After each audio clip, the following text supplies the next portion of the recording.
ആരോഗ്യം നിലനിർത്താൻ നബിതങ്ങൾ നിത്യജീവിതത്തിൽ ഉപയോഗിച്ചിരുന്ന ഒരു 10 ഭക്ഷണങ്ങളെക്കുറിച്ചാണ് വീഡിയോയിൽ പറയാൻ പോകുന്നത്. ഒന്നാമത്തേത് അള്ളാഹു സ്വർഗ്ഗത്തിലെ പഴമെന്ന് വിശേഷിപ്പിച്ച അത്തിപ്പഴമാണ്. നബിതങ്ങൾക്ക് ഏറ്റവും ഇഷ്ടപ്പെട്ട ഒരു പഴമായിരുന്നു അത്തിപ്പഴം. രണ്ടാമത്തേത് നബിതങ്ങൾക്ക് ഏറ്റവും ഇഷ്ടപ്പെട്ട ഒന്നായിരുന്നു പാല്. മൂന്നാമതായി ഇറച്ചിയാണ്. ഭക്ഷണങ്ങളുടെ രാജാവ് എന്നായിരുന്നു ഇറച്ചിയെ നബിതങ്ങൾ വിശേഷിപ്പിച്ചത്. നാലാമതായി മുന്തിരിയാണ്. നബിതങ്ങൾക്ക് ഏറ്റവും ഇഷ്ടപ്പെട്ട ഒരു പഴമായിരുന്നു മുന്തിരി. അഞ്ചാമതായി ഈത്തപ്പഴമാണ്. നബിതങ്ങൾ നിത്യജീവിതത്തിൽ ഉപയോഗിച്ചിരുന്ന നബിതങ്ങൾക്ക് ഏറ്റവും ഇഷ്ടപ്പെട്ട ഒന്നായിരുന്നു ഈത്തപ്പഴം.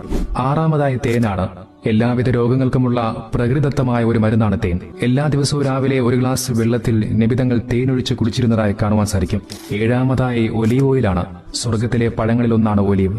എട്ടാമതായി പോഷകാഹാരം കൊണ്ട് സമൃദ്ധമായ ബാർലിയാണ്. നബിതങ്ങൾ ബാർലി കഞ്ഞിരൂപത്തിലും ബ്രെഡ് രൂപത്തിലുമൊക്കെ കഴിച്ചിരുന്നതായി ഹദീസിലൂടെ കാണാം.